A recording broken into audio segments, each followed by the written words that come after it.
Hi all, in today's video we're repeating another incredible street food from around the world. Right in the streets of India, they're peeling these green bananas, but these are not the bananas that you usually buy in a shop. This is a very special sort of bananas. Then with a slicer, they peel bananas into boiling oil, and they make this beautiful banana chips. Let's make them. We found these unusual bananas and bought 20 of them. They're called vegetable plantain bananas. They're very difficult to peel.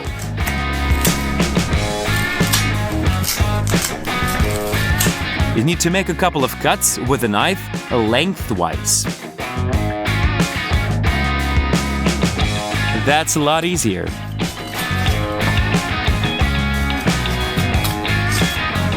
That's how we'll peel all of the bananas.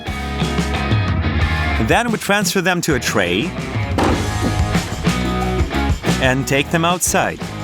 To make a stir fry, we will pour 10 liters of oil into the pot.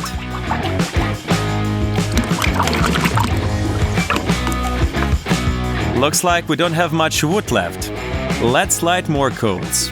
Throw them right into the oven.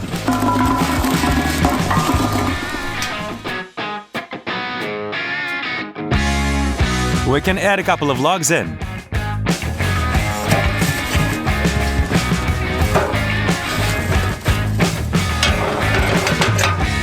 Now we've got a saw.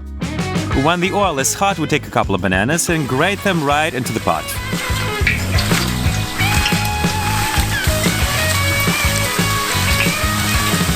Roast them for about 4 minutes. Then transfer them to a bowl with paper towels. Let them absorb the excess fat. We'll fry a few more portions like this.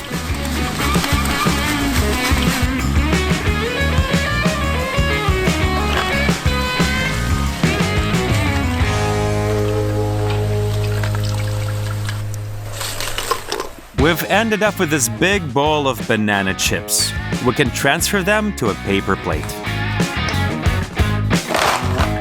That is 1 serving of chips for 1 person. Let's try them.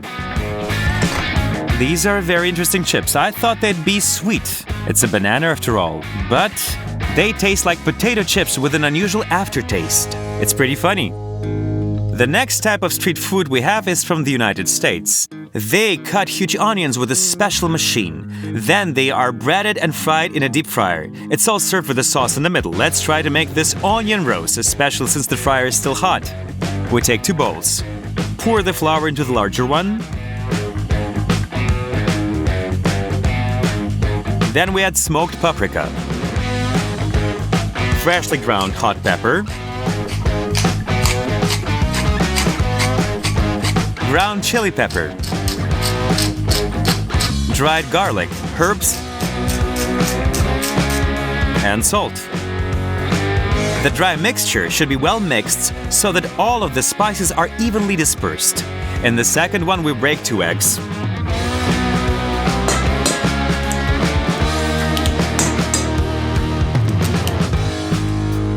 Then pour half a bottle of milk.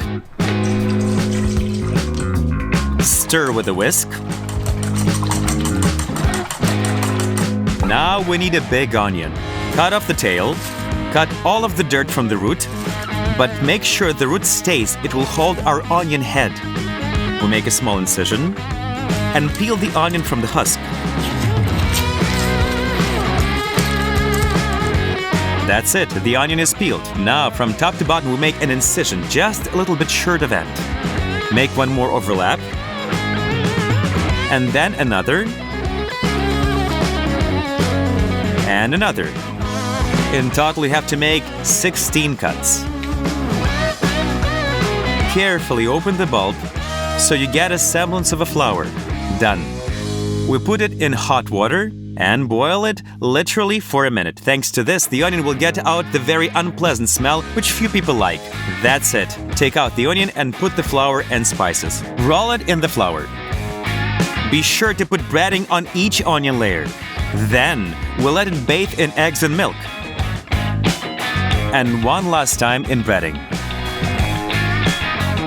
That's it. Put the onion on a spatula. Dip it into the fryer. Fry for 5 minutes until golden brown. Then take them out. Look at how beautiful it is. I think it's perfect. But that's not all. We make a little notch in the middle. Then we put a little vessel into it. Then we fill it with the sauce. Cheese sauce is perfect. Now we're all set. Let's try it. Tear off a piece, dip it in the sauce and eat it. That's delicious. Crispy breading on the outside and soft onions on the inside. Very similar to onion rings, but looks prettier. The last country for today is Japan. It's restaurant level. First, fresh red snapper fish is cut up. The carcass is beautifully laid on a platter, then the skin is separated. Next, the meat is sliced raw into slices. This is called sashimi. They do so in order to feel the pure taste of fish. In Japan, the skin is pickled. They also serve red snapper fried. Let's try to bring a little bit of Japan into our kitchen. We managed to get such a huge red snapper weighing 5 kilograms. It is a predator with very sharp teeth. We peel the scales on one side because we will need the skin for marinating. Got the fish. Let's start to cut it. Along the whole back we make an incision. We press the knife through the bones so as not to lose the meat. Gradually embed and separate the fillet.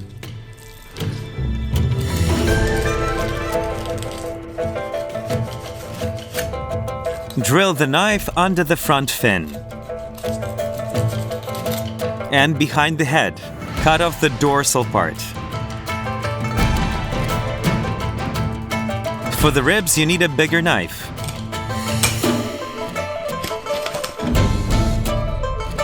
Turn the fish on the other side.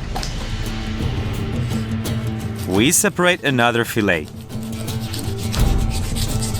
Only on this side, the ribs were thinner or softer, and we managed to take everything off in one piece. Next, we transfer the carcass on a large plank. Now we need a daikon radish. We'll peel it.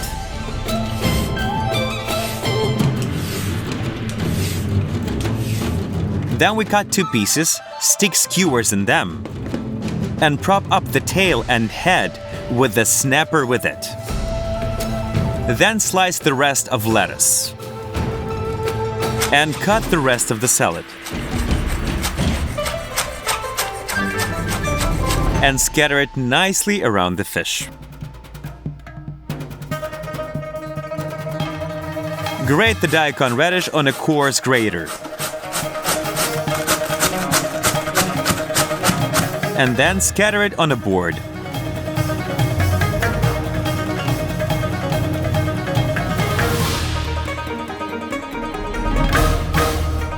Remove the ribs from the fillet.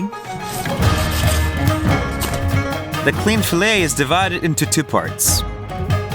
Pressing a knife to the board, remove the skin.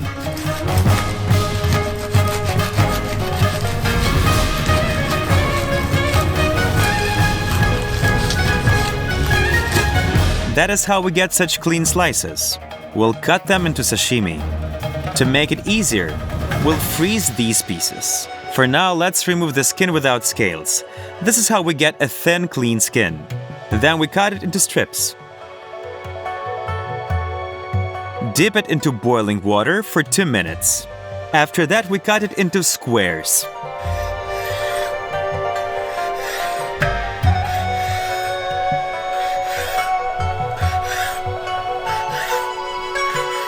Cut some cucumber into very thin slices.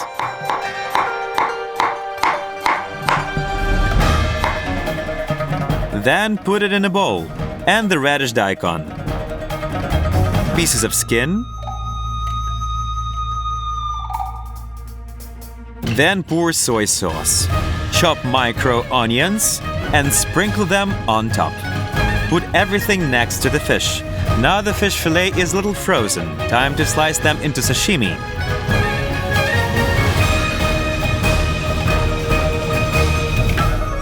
Now we put it on the ramen salad. Look, we made a rose out of sashimi. And another batch. It turned out beautifully. We're cutting the steak with the skin. Before grilling it, salt and pepper it on both sides.